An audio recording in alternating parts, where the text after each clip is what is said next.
Getting your home ready for sale in under 30 days sounds intense, but it's totally doable if you follow my lead. You don't need to spend a fortune or start tearing down the walls. The key is focusing on the right things at the right time. Today, I'm walking you through exactly how to get your home ready to sell fast without losing your mind. Hey everyone, if you're new here, my name is Krishnaz and I'm a realtor here in Toronto.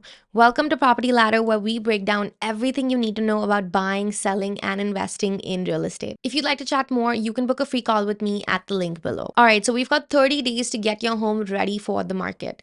That might feel overwhelming, but if we break it down into smaller steps, it's actually pretty manageable. Here's how we'll tackle it. Week 1 is all about decluttering and deep cleaning. Week 2 is fixing the little things and making small upgrades that give you the best bang for your buck. Week 3 is where we focus on staging and photography. How your home looks and feels matters. And finally, week 4 is all about the final touches and prepping for showings. Let's start with the first step. Okay, so during the first week, what you want to do is declutter and deep clean.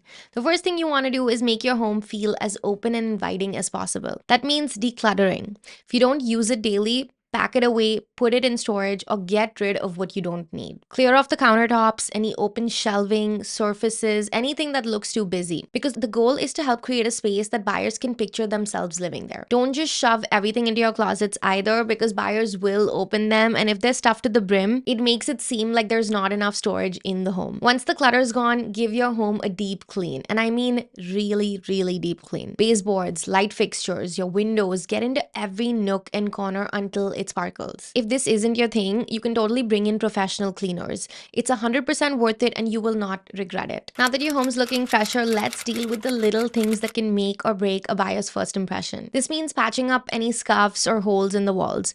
If your paint color is bold or outdated, you can refresh it with a fresh coat of paint in more of a neutral tone. It can instantly make a home feel more spacious and bright. Check that all of your light bulbs match, that you're using warm, bright lighting. Fix any squeaky doors, a broken doorbell. These things might seem like small details, but they can always add up and show buyers that the home has been well cared for. Curb appeal is another thing that's often overlooked but matters a lot.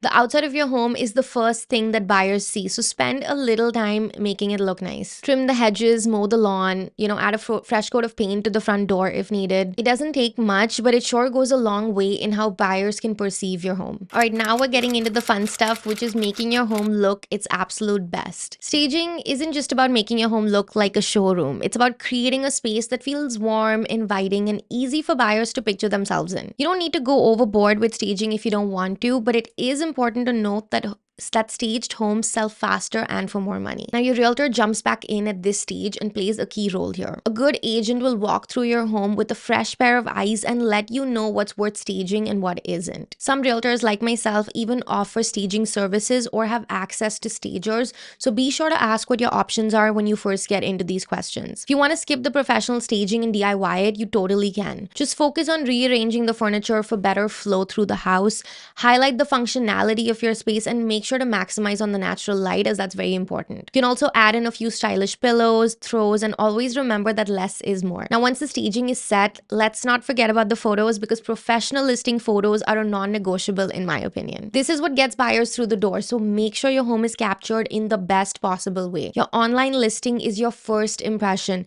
and if your photos aren't top-notch, buyers will scroll right past it. If you want to go a step further and get a 3D virtual tour or a video to go along with it, even better. Finally, we're at week 4, which is your final touches and showing prep. Now we're in the home stretch. At this point, your home should be looking absolutely immaculate. Before listing, do one final walkthrough to check for any last minute fixes or repairs. Make sure everything is clean, spotless, floors are vacuumed, and there's no laundry lying on the floor. If you have pets, keep the pet hair under control and take out the trash regularly and avoid strong cooking smells right before showings. Buyers want a home that feels fresh and well cared for. If your home has a really funky smell, no amount of staging can help save it. Scented candles and diffusers can certainly help, but again, less is more, so just make sure it's nothing too overpowering. Now, once your home hits the market, keeping it showing ready is really important, because you never know when a last minute buyer might want to see it, so try to maintain that clean and welcoming feel throughout the listing period. A quick daily tidy up, making your beds, emptying out the kitchen sink, taking out the trash, wiping down the surfaces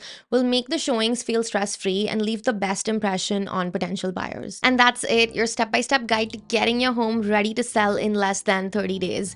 At this stage, your home is ready to go and you're set up for success. If you found this video helpful, be sure to like and subscribe for more real estate tips. And if you need help with your own home, book a free call with me at the link below. I'd love to help you through the process. Thanks again for watching, and I'll see you in the next one.